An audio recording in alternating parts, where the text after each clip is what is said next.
OG సినిమాలో అకిరానందన్ ఎందుకు నటించలేదు అని రీసెంట్గా ఒక ఇంటర్వ్యూలో మాత్రం ఆకాష్ శ్రీనివాస్ చెప్పడం జరిగింది. సో అందరు కూడా స్టార్టింగ్ నుంచి ఓజీ సినిమాలో ఖచ్చితంగా అకిరానందన్ ఉంటాడు అనే ఒక నమ్మకంతో ఉన్నారు. 100% అది కూడా.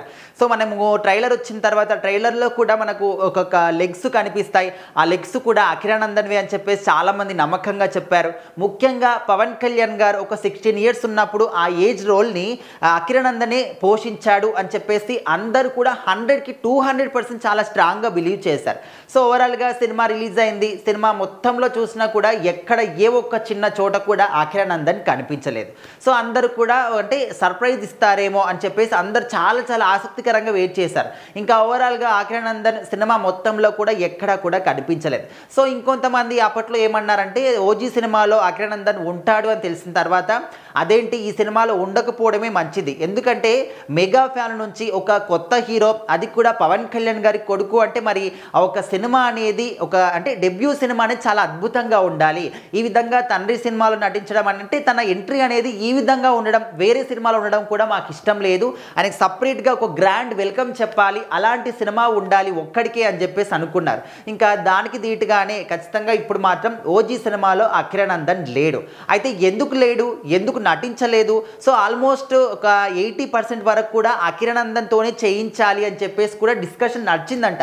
అయినప్పటికీ కూడా ఎందుకు చేయించలేదు అనే ఒక విషయం గురించి మనం మాట్లాడుకుంటే, సో మరి పవన్ కళ్యాణ్ గారి యంగెస్ట్ రోల్ అంటే 16 సంవత్సరాలు ఉన్నప్పుడు ఆ ఒక క్యారెక్టర్ని ఆకాష్ శ్రీనివాస్ అనే ఒక అబ్బాయి నటించాడు. సో మరి రీసెంట్గా ఒక ఇంటర్వ్యూలో మాట్లాడుతున్నప్పుడు అకిరానందన్ ఈ క్యారెక్టర్లో ఎందుకు చేయలేదు అనే ఒక విషయాన్ని మాత్రం ఆయన క్లారిటీగా చెప్పడం జరిగింది. సో ఓవరాల్గా అంటే ముఖ్యంగా అకిరానందన్ని ఎందుకు తీసుకోలేదు అంటే తన హైట్ ఒకటి చాలా ప్రాబ్లం అయిపోయింది అని చెప్పేసి.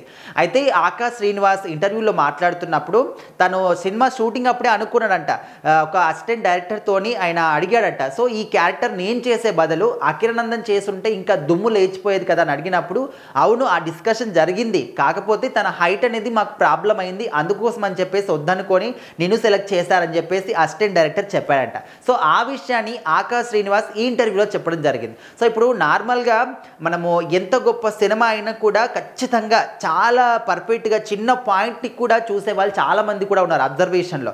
సో కొంతమంది ఎట్లా అంటే ముఖ్యంగా పవన్ కళ్యాణ్ గారి సినిమాలు అంటే ఎక్కడ ఏ చిన్న పాయింట్ దొరుకుతుంది, మనకి ఏ మిస్టేక్ దొరుకుతుంది, దాని గురించే మాట్లాడదామని చూసే వాళ్ళు కూడా చాలామంది ఉంటారు. అయితే హరిహర వీరమల్లో మనం చూసాం, ఇక్కడ గ్రాఫిక్స్ అని చెప్పేసి, గ్రీన్ స్క్రీన్ అని చెప్పేసి, ఇట్లా గ్రీన్ మ్యాట్ అని చెప్పేసి చాలా కంప్లైంట్స్ వచ్చాయి.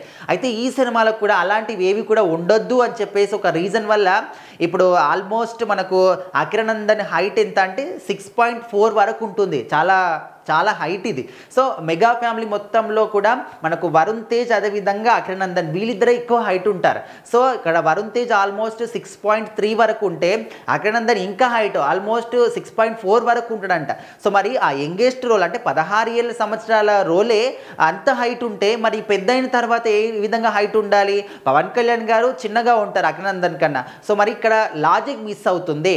అంత చిన్నగా ఉన్నప్పుడే అంత హైట్ ఉంటే పెద్ద అయిన తర్వాత ఇంకా హైట్ ఉండాలి కదా, మరి ఇంకా చిన్నగా ఎట్లా అవుతాడని చెప్పేసి అక్కడ లాజిక్లు కూడా వెతుకుతారని చెప్పేసి ఒక లాజిక్ కోసం అకిరానందన్ని మాత్రం ఈ సినిమాలో వద్దు అనుకొని ఆకాష్ శ్రీనివాస్ని అయితే చేయించడం జరిగిందంట. సో ఆ విషయాన్ని స్వయంగా అబ్బాయి చెప్పడం జరిగింది. సో ఓవరాల్గా అకిరానందన్ ఎందుకు ఈ సినిమాలో చేయలేదని చెప్పడానికి ఒక పర్ఫెక్ట్ రీజన్ అన్నమాట. అంటే ఇంకా మరి అకిరానందన్కి ఎలాంటి డెబ్యూ సినిమా రాబోతుంది, ఎంత గ్రాండ్గా వెల్కమ్ చెప్తారో వెయిట్ చేసి చూడాలి.